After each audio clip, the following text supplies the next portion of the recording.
In a game where the difficulty is artificial, your so-called gameplay ends during the build section, and just another guy can do just as well with the same optimized gear that you can. Real difficulty is when stats are supplementary or non-existent, so they don't skew the gameplay experience. Let's take two games for example, Arknights and Honkai Star Rail.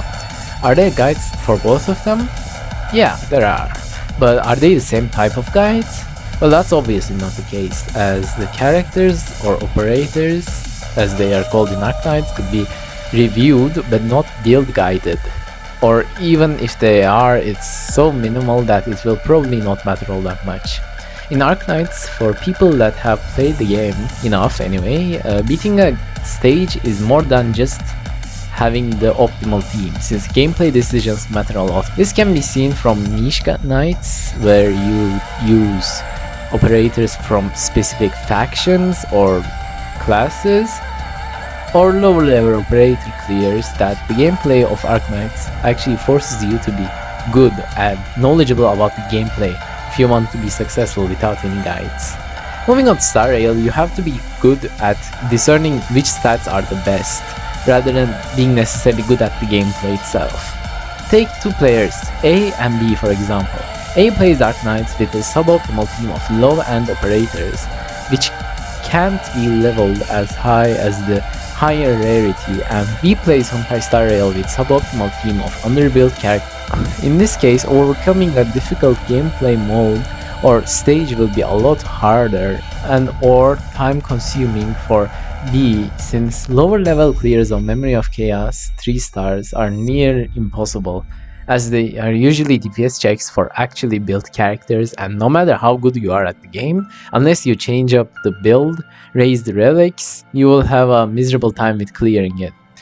Whereas with Arknights, yes, it will be hard since you're playing suboptimally, but the odds of coming up with a strategy that works even with lower level and rarity are much higher. The amount of variables that go into character builds matters a lot too, since you only need to upgrade level and skills, which share the upgrades until masteries along with the module, if that character has it. In Arknights, but you have to upgrade a Star Rail character's weapon, level, traces, each skill individually, and most importantly and time consumingly, their relics.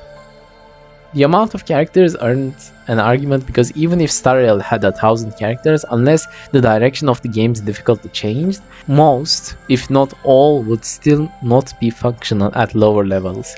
But is this a bad thing? Since Zenlesszonezero will have the same way of artificial difficulty, we can assume that it will not necessarily be hard, but bothersome, and sometimes a chore, if this type of difficulty is ramped up. Systematically, a Zenless cannot be a difficult game in terms of gameplay, because of the systems Hoyoverse uses for difficulty.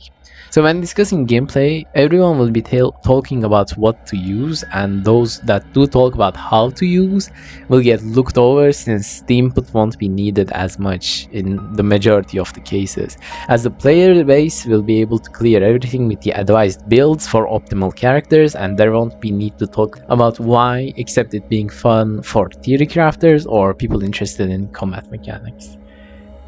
I decided to make guides not long ago, but until release I'll just be reviewing the character kits at most, since a general feel for the character is much different than telling you what to do, and in my opinion that's a better way of thinking about a normal RPG.